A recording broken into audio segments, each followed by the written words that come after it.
and welcome to another episode of Comic Fridays. Because a lot of this week has been taken up with rebuilding my comics websites and also turning webcomics.co into a web and indie comics hub, we're recording this on Saturday. Feel free to think of it as a late edition.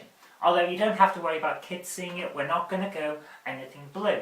This week's comic topic comes from a viewer. YouTube user StottyBot asks, do you recommend having several characters or comics under the one website, or should you make a separate website for each new one? I have to say, as someone who is running both a single comic website and a multi-comic anthology site, it really depends on what you want to do with your comics. Single comic sites are the default when it comes to comics on the web, but that doesn't necessarily mean that they're the best choice for you. If you are going to have one update per day on your site, but you have several comics all on a similar theme, such as I have with the sci-fi anthology comic In Proof of Canon, and each different comic updates on a different day, there's nothing stopping you using one site for all your comics. The important thing to remember is that your readers will need an easy way to navigate through each of your comics updates separately, as well as being able to just run through the whole archive on a day-by-day basis. The easiest way to do this is to use a WordPress install with a comic theme and plugins. Then you can set your individual comics as chapters and use the comic theme's chapter-based navigation to give you a set of per comic, previous, next, etc. navigation buttons. You can then use the standard navigation buttons to let your readers check each day's updates like a normal comic. For comics that will update every day, using the anthology system is more difficult, but it's not impossible. If you have the time and the coding skills, you can make a WordPress comic site show 2 or more comics per day. This way you can run your comics on the same site and not have to worry about display problems or navigation issues. If you don't have the coding skills or simply don't have the time to mess around, then there's always the default method of one comic per site. This doesn't have to mean multiple hosting costs, of course. You can use a WordPress multi-site installation to run several comics from the same base site. If you put in a bit of time, you can even have custom domains point to individual comics. This is the system I use to split all of the House, the Life of Naughty Mouse and Ink Proof Canon onto different domain names, and so make it look like they're on different sites, even though they're actually all on the same WordPress multi-site installation. Next week we'll look at installing WordPress on a new web domain. We'll cover a standard installation and also a multi-site installation so you can see how each works and get a better idea of which will work best for you. Moving over to comic news, Marvel Comics managed to crash the digital comics shop Comixology when it offered 700 first-issue comics for free. This helped to underline the continuing problem with digital distribution, which is when the site goes down, so does your comic library. It's an issue that isn't going to go away anytime soon, as the root cause is basically the structure of the internet itself, but when your business model hinges on your servers staying online, having a big-name publisher knock your company out by giving things away for free, you really have to wonder if someone had a quiet word with Marvel behind the scenes. Marvel is no stranger to showing up the problems with the digital distribution model, of course. A few years ago they pulled an issue of Thor that many readers had already paid for, downloaded and started to read. Why did they do this? Because it was released too early. If that doesn't seem like a viable reason to effectively rip a comic out of a customer's hands, I have to say I agree with you. However, it was a stark reminder that in the digital age you don't own anything in your comics library. You're buying a license to read a specific title, and the license expires whenever the copyright holder decides to pull the comic or the distributor closes, which is just what happened over at J-Manga. For those who don't know, J-Manga is a project undertaken by 39 of Japan's biggest manga publishers in response to fan translations of manga. When you went to the site, you could buy access to various Japanese comics and read them online. It's a nice idea, and as a distribution method, it seems to work very well, providing people are actually paying to use it, which they aren't, because many manga fans have become so used to torrenting issues of their favourite titles for free that they aren't interested in legitimate sources anymore. A slow release schedule when the site first opened didn't help to alleviate this problem either. So now J-Manga is closing, and you can no longer buy new titles. Anyone with a credit left on the site is being given Amazon gift vouchers in exchange, but there are no refunds being given for any titles that have already been bought. When you're actually buying something, that would not be a problem, but the digital comics model isn't about buying titles. You view these online, and once the site closes, the comics are going with it. We'll all have to wait and see what the aftermath of this is going to be, if there is one.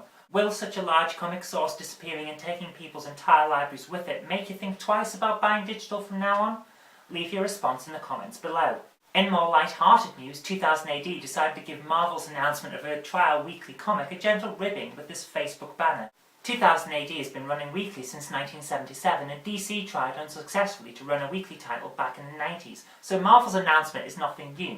Still, it's nice to see them giving it another go. It's just a shame that it's a Wolverine title since he's so overused.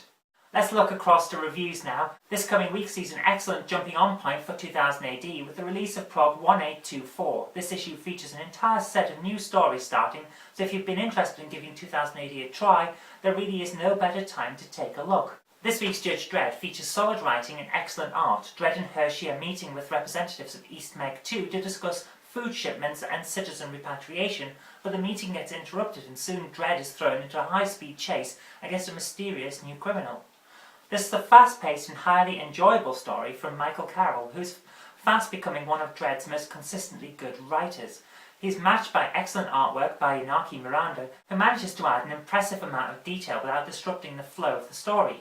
My only concern with the art is that Miranda tends to draw torsos a little bit more elongated than I personally prefer, so Dredd has more of a swimmer's build than his usual boxer silhouette.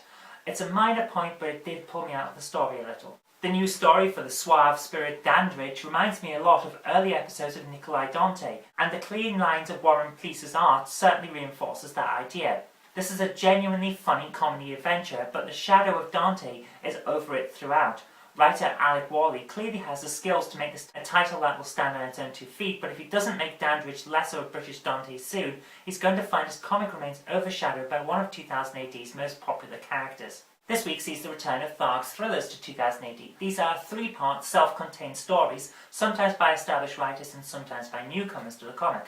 On the whole, they're a hit-and-miss affair. Thankfully, this week is one of the hits. Gordon Rennie and Emma Beebe have constructed a fun tale about 3 nerds and a woman who came home with one of them after a night out, all in a house that travels between dimensions.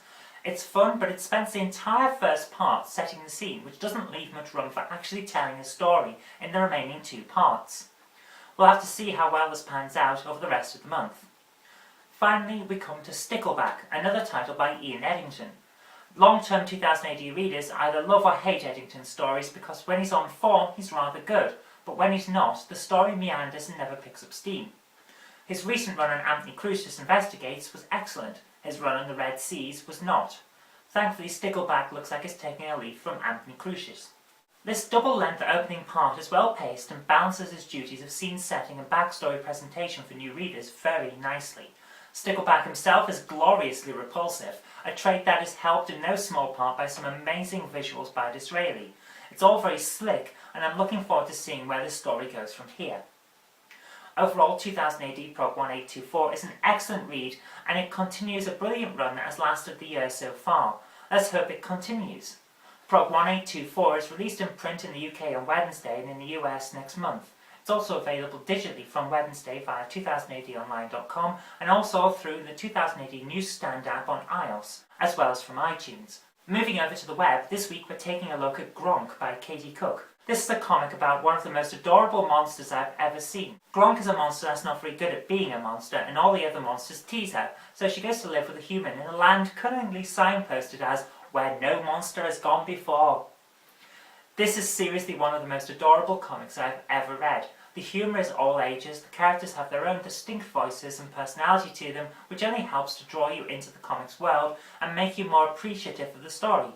It's a comic you could not only spend a whole day going through an archive binge on, but you wouldn't even feel bad for doing it. In addition, the artwork is wonderful. Everything is drawn in a very clean, very confident style that, although it's all monochrome without much in the way of shading, it still has a very solid feel to it.